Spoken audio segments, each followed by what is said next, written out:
Washington Irving escribió: la Alhambra es una antigua fortaleza o palacio amurallado de los reyes moros de Granada, donde ejercían dominio sobre este ensalzado paraíso terrenal, última posesión de su imperio en España. El palacio árabe no ocupa sino una parte de la fortaleza, cuyas murallas, guarnecidas de torres, circulan irregularmente toda la cresta de una elevada colina que domina la ciudad y forma una estribación de la Sierra Nevada.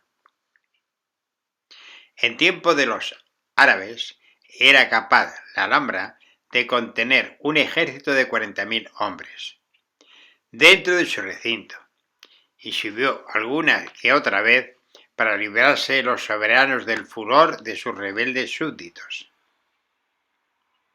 Después de que el reino pasó a sus manos de los cristianos, continuó la Alhambra siendo el patrimonio real y también algunas veces habitada por monarcas castellanos. El emperador Carlos V edificó un suntuoso palacio dentro de su muralla, pero suspendió la obra por los continuos terremotos.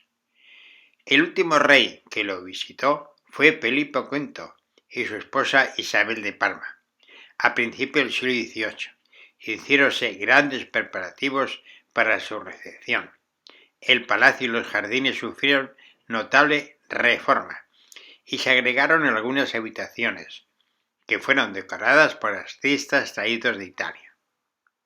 La permanencia de estos soberanos fue efímera, y después de su partida el palacio volvió a su abandono. El recinto, en adelante, fue ocupado por fuerza militar. El gobernador de la Alhambra quedó bajo la dependencia de la corona, y su jurisdicción se extendía hasta los arrabales de la ciudad. Su autoridad era del todo independiente del capitán general de Granada. Se alojaba en el interior de la Alhambra una guarnición respetable.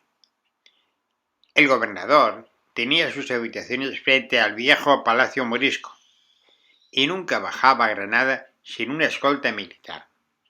La fortaleza, en resumen, era una pequeña ciudadela independiente, con calles y casas dentro de sus muros, y además con un convento de franciscanos y una iglesia parroquial. La retirada de la corte fue un golpe fatal para la Alhambra. Sus bellísimos salones se desmantelaron. Algunos de ellos quedaron en ruinas. Los jardines se destruyeron y las fuentes cesaron de correr. Poco a poco, las viviendas se fueron habitando por gente de mala reputación, contrabandistas que se aprovechaban de su exenta jurisdicción para emprender un vasto y atrevido tráfico de contrabando, y ladrones, tunantes de todas clases, que hacían en ella su guarida y su refugio. Y desde entonces, a todas horas, podían merodear por Granada y sus inmediaciones. La energía del gobierno intervino al fin, expulsó a esta gente y no se permitía vivir allí sino al que probase que era hombre honrado y que por tanto tenía justos títulos para habitar en aquel recinto.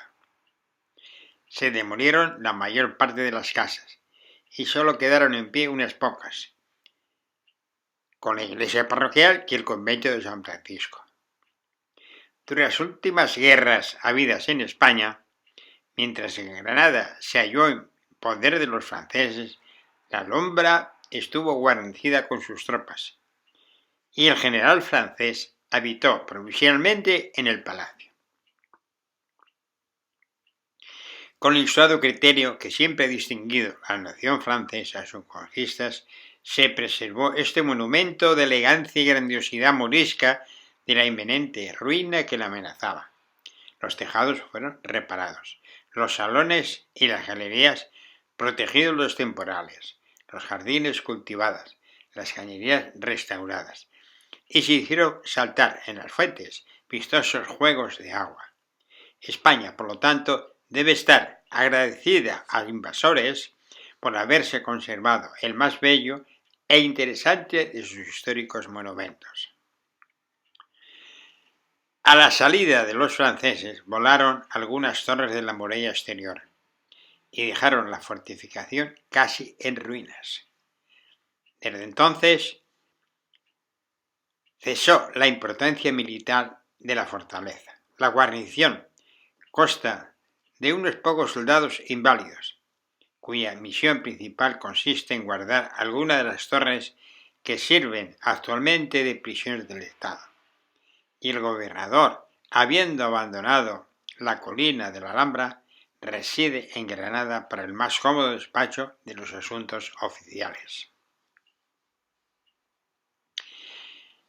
No concluiré esta breve reseña sobre el estado de la fortaleza sin rendir el debido elogio a los loables esfuerzos de su actual gobernador, don Francisco de Serra, quien está empleando los limitados recursos que dispone para ir reparando el palacio, y con sus acertadas precauciones ha impedido su inminente ruina. ¡Ay! Si sus predecesores hubieran cumplido los deberes de su cargo con igual esmero, la Alhambra podía haber permanecido en su pristina belleza, y si este gobierno le ayudara con medios iguales a su celo, este edificio podría conservarse aún como la joya de la nación y atraería a los curiosos inteligentes de todos los países durante largas generaciones.